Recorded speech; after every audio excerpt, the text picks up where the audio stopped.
አርዕስተ ዜና። በራያ ግንባር ማርፈጃውን 7 ወታደሮች ከነሙሉ ትጥቃቸው ፋኖን ሲቀላቀሉም በርካቶች ደግሞ ትጥቃቸውን ጥለው ወደ ቤተሰቦቻቸው መሄዳቸው ተነገረም። አገዛዙ የፋኖን ክንድ መቋቋም አቅቶት ከባድ ኪሳራን እየተከናነበ ባለበት ወቅት በሌላኛው ጎን ደግሞ ከህወሓት ጋር ጦርነት በመጀመሩ በርካታ ወታደሮቹ ከርተው እንዲወጡ ምክንያት ሆነዋል። በተመሳሳይ ትላንት በስቲያ ከሁለት ጋንታ በላይ ወታደሮቹ ከቆቦ ከተማ መጥፋታቸውን መዘገባችን ይታወሳል።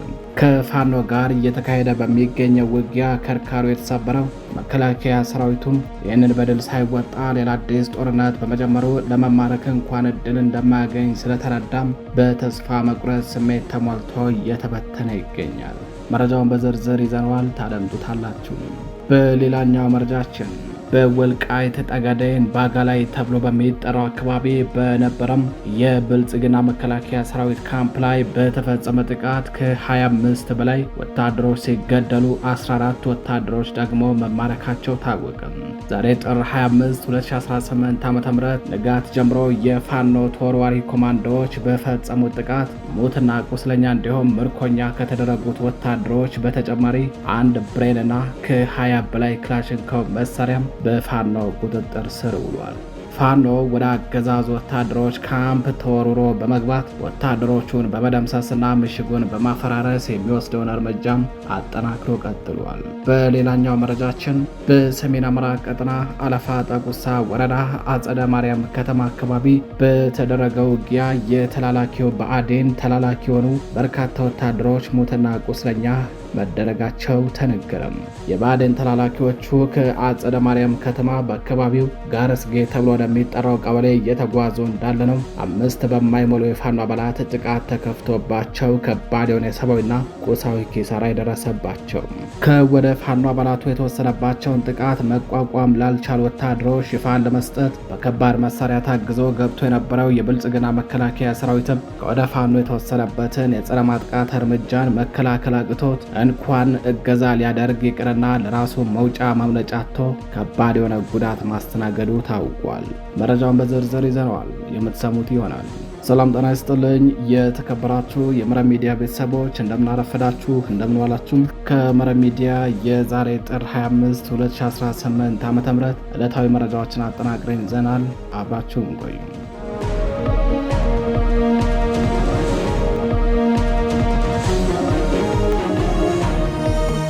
ወደ ቀዳሚው መረጃችን አለፍን። አገዛዙ የፋኖን ክንድ መቋቋም አቅቶት ከባድ ኪሳራን እየተከናነበ ባለበት ወቅት በሌላኛው ጎን ደግሞ ከህወሓት ጋር ጦርነት በመጀመሩ በርካታ ወታደሮቹ ከርተው እንዲወጡ ምክንያት ሆነዋል። በራያ ግንባር ዛሬ ማርፈጃውን 7 ወታደሮች ፋኖን ሲቀላቀሉ በርካታዎች ደግሞ ትጥቃቸውን ጥለው ወደ ቤተሰቦቻቸው መሄዳቸው ታውቋል። በተመሳሳይ ትላንት በስቲያ ከሁለት ጋንታ በላይ ወታደሮች ከቆቦ ከተማ መጥፋታቸውን መዘገባችን ይታወቃል። ከፋኖ ጋር እየተካሄደ በሚገኘው ውጊያ ከርካሩ የተሰበረው መከላከያ ሰራዊቱ ይህንን በድል ሳይወጣ ሌላ አዲስ ጦርነት በመጀመሩ ለመማረክ እንኳን እድል እንደማያገኝ ስለተረዳ በተስፋ መቁረጥ ስሜት ተሞልቶ እየተበተነ ነው። ከአላማጣ ከተማ ሸሽታ ወደ ቆቦ ከተማ ከገቡት የአገዛዙ ወታደሮች መካከል 7 ወታደሮች ከነሙሉ ትጥቃቸው ፋኖን ተቀላቅለዋል።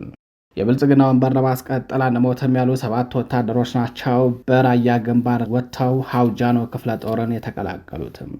በሰሜን ወሎ ራያ ቆቦ ወረዳ ጮቢ በር ዙሪያ መሽጎ የሚገኘው የምርኮኛው 10 አለቃ ብርሃኑ ጁላ ሰራዊት እየፈረሰ አልቋል። በሰሜን ምስራቅ እዝ 802ኛ ኮር 2ኛ ሬጅመንት 2ኛ ሻምበል አባላትና የ11ኛ እዝ 83ኛ ክፍለ ጦር 4ኛ ሬጅመንት የቃኝ አባላት የነበሩ 7 ወታደሮች ከወንድሞቻችን ጋር እንዋጋም የብልጽግና ዕድሜ ለማስቀጠል አንሞትም በሚል ከነሙሉ ትጥቃቸው ምኒልክ እዝ ምስራቅ አማራ ኮር 1 ሀውጃኖ ክፍለ ጦር ጋር በሰላም ስለመቀላቀላቸው ነው የእዙ ህዝብ ግንኙነት መምሪያ ለመረብ ሚዲያ በላከው መረጃ ያስታወቀም። አገዛዙ የፋኖን ክንድ መቋቋም አቅቶት ከባድ ኪሳራን እየተከናነበ ባለበት ወቅት በሌላኛው ጎን ደግሞ ከህወሓት ጋር ጦርነት በመጀመሩ በርካታ ወታደሮቹ ከርተው እንዲወጡ ምክንያት ሆኗል። ከፋኖ ጋር እየተካሄደ በሚገኘው ውጊያ ከርካሪውን የሰበረው መከላከያ ሰራዊቱ ይህንን በድል ሳይወጣ ሌላ አዲስ ጦርነት በመጀመሩ የመማረክ እንኳን እድል እንደማያገኝ ተነግረዋል። በተመሳሳይ ትላንት በስቲያ ከሁለት ጋንታ በላይ ወታደሮች ከቆቦ ከተማ መጥፋታቸውን መዘገባችን አይዘነጋም። የወታደሮቹን መጥፋት ተከትሎ በቆቦ ከተማ መግቢያና መውጫ አካባቢዎች ላይ ብርቱ ቁጥጥር እየተደረገ የነበረ ሲሆን በአንዳንድ የከተማ አካባቢዎች ላይም የቤት ለቤት ፍተሻ ሲደረግ እንደነበር የዓይን እማኞችን ዋቢ አድርገው መረብ ሚዲያም በዕለቱ መዘገቡ አይዘነጋም። ወታደሮቹ መጥፋታቸውን ተከትሎ በቆቦ ከተማ ወታደሮቹ ሰፍረውባቸው በሚገኙ ካምፖች ተጨማሪ ወታደር እንዳይከዳ ጥብቅ ቁጥጥር እየተደረገ ይገኛል። ወደ ሌላኛው መረጃችን አለፍን። በወልቃይት ጠገዴ እንባጋ ላይ ተብሎ በሚጠራው አካባቢ በነበረ የብልጽግና መከላከያ ሰራዊት ካምፕ ላይ በተፈጸመ ጥቃት ከ25 በላይ ወታደሮች ተገደሉ። ዛሬ ጥር 25 2018 ዓ.ም ንጋት ላይ በተካሄደ ውጊያ ከተገደሉ ወታደሮች በተጨማሪ 14 ወታደሮች ተማርከዋል። አንድ ብሬንና ከ20 በላይ ክላሽንኮቭ በፋኖ ቁጥጥር ስር ውሏል። በተጨማሪም ምሽጉ ደርመስመሶ ወጥቷል። በወልቃይት ጠገዴ ሰቲት ሁመራ ዞን ጠገዴ ወረዳ ልዩ ስሙ እንባጋ ላይ ተብሎ በሚጠራው አካባቢ በነበረም የብልጽግና መከላከያ ሰራዊት ካምፕ ላይ በተፈጸመ ጥቃት ከ25 በላይ ወታደሮች ሲገደሉ 5ቱ ቆስለዋል። ጥቃቱ የተፈጸመው ዛሬ ጥር 25 2018 ዓ.ም ንጋት 11 ሰዓት ላይ ሲሆን በአማራ ፋኖ ብሔራዊ ንቅናቄ በላይ ዘለቀ ዕዝ 4ኛ ደጃዝማች ኮር ስር ከአርበኞች ክፍለ ጦር የተወጣጡ የፋኖ ተወርዋሪ ኮማንዶዎች ናቸው በጠላት ካምፕ ላይ መብረቃዊን ጥቃት በመፈጸም ድል የተቀዳጁትም። በዚህ ጥቃት ከ25 በላይ ወታደሮች ሲገደሉ 5 ወታደሮች የቆሰሉ ሲሆን 14 ወታደሮች ደግሞ መማረካቸውን የኮሩ ህዝብ ግንኙነት ክፍል አስታውቋል። በተጨማሪም አንድ ብሬንና ከ20 በላይ ክላሽንኮቭ መሳሪያን ጨምሮ ሌሎች ወታደራዊ ቁሳቁሶች በፋኖ ቁጥጥር ስር ውለዋል። አገዛዙ ሲተማመንበት የነበረው ምሽግም ድርምስምስ ወጥቶ ከጥቅም ውጭ ተደርጓል ነው ያለው ኮሩ በህዝብ ግንኙነት ክፍሉ ባወጣው መረጃ። ፋኖ ወደ አገዛዙ ወታደሮች ካምፕ ተወርሮ በመግባት ወታደሮቹን በመደምሰስና ምሽጉን በማፈራረስ የሚወስደውን እርምጃ አጠናክሮ ቀጥሏል። ወደ ሌላኛው መረጃችን አለፍን። በሰሜን አማራ ቀጠና አለፋ ጣቁሳ ወረዳ ጸደ ማርያም ከተማ አካባቢ በተደረገ ውጊያ የተላላኪው ብአዴን ተላላኪውን ወታደሮች ሙትና ቁስለኛ ተደረጉ። መነሻቸውን ከአለፋ ጣቁሳ ወረዳም አጸደ ማርያም ከተማ አድርገው አርሶ አደሩን ለመዝረፍና ለማሰር በአካባቢው ጋርግስጌ ተብሎ ወደሚጠራው ቀበሌ ሲንቀሳቀሱ በነበሩ የተላላኪው ብአዴን ወታደሮች ላይ ፋኖ በፈጸመው የቆረጣ ጥቃት በርካታዎች ሙትና ቁስለኛ ተደርገዋል። በአማራ ፋኖ ብሔራዊ ንቅናቄ ሰሜን አማራ ቀጠና በላይ ዘለቀ ዕዝ መይሰው ካሳ ኮር ስር የሚገኘው የአድዋ ክፍለ ጦር አባል የሆኑ ከ5 የማይበልጡ የፋኖ አባላት ናቸው በብአዴን ወታደሮች ላይ ጥቃት ከፍተው ሙትና ቁስለኛ በማድረግ ድል የተቀዳጁትም።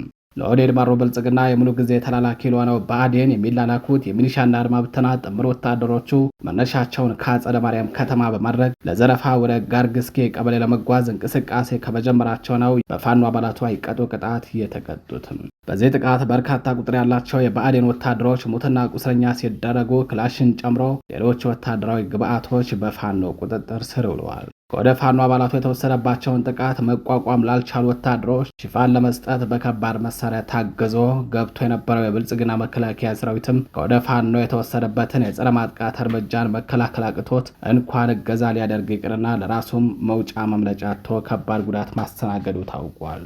በተመሳሳይ በዚሁ አለፋ ጣቁሳ ቀጠናም ከቀናት በፊት በተፈጸመ ጥቃት በርካታ የአገዛዙ ወታደሮች መገደላቸውን መዘገባችን አይዘነጋም። በአማራ ፋኖ ብሔራዊ ንቅናቄ ሰሜን አማራ ቀጠና በላይ ዘለቀ ዕዝ መይሰው ካሳ ኮር ስር ከአድዋ ክፍለ ጦር የተውጣጡ የፋኖ አህዶች ጥር 15 2018 ዓ.ም በአለፋ ጣቁሳ ወረዳ በፈጸሙት የቆረጣ ጥቃት ነው የድሉ ባለቤት የሆኑትም።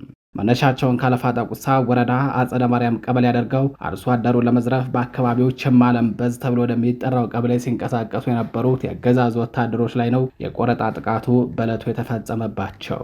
በሁለት ቡድን ተከፍለው ፊትና ኋላ በመሆን በሚኒሻ መሪነት ዱቄትና በርበሬ፣ የእጅ ስልክና አንገት ጌጥ እንዲሁም የጣት ወርቅ ለመዝረፍ ወደ ገጠር ቀበሌዎቹ ያመሩት ወታደሮቹ ያሰቡትን ሳያሳኩ ከመቅጽበት በተከፈተባቸው ጥቃት የፋኖ አፈሙዝ ሲሳይ ሆነው ቀርተዋል። ወታደሮቹ በሁለት ቡድን ተከፋፍለው ፊትና ኋላ በመሆን እየተጓዙ እንዳደነው በተከፈተባቸው የቆረጣ ጥቃት 7 ወታደሮች ወዲያውኑ ሲገደሉ ቁጥራቸው በውል ያልታወቁ በርካቶች ደግሞ ክፉኛ የቆሰሉትም ስምሪቱን በማስተባበርና በመምራት ግንባር ቀደም ከሆኑ የሚኒሻ አባላትና ካድሬዎች መካከል አንዱ እንደሆነ የተጠቀሰው ዋሴ የተባለው ባንዳ በጥቃቱ ተደናብሮ በአካባቢው በሚገኝ በአንድ ቤተ ክርስቲያን ውስጥ ዘለው በመግባትና የካህናቱን ልብስ በመልበስ የተሸሸገ ሲሆን መረጃው የነበራቸው የፋኖ አባላቱ ለምጣዱ ሲባል አይጧ ትለፍ እንዲሉ አበው ቤተ ክርስቲያኗን ላለመዳፈር ሲሉ ባንዳውን ለጊዜው እንደተውት ነው መረጃውን ለመረብ ሚዲያ ደረሰው ኮሩ የገለጸው።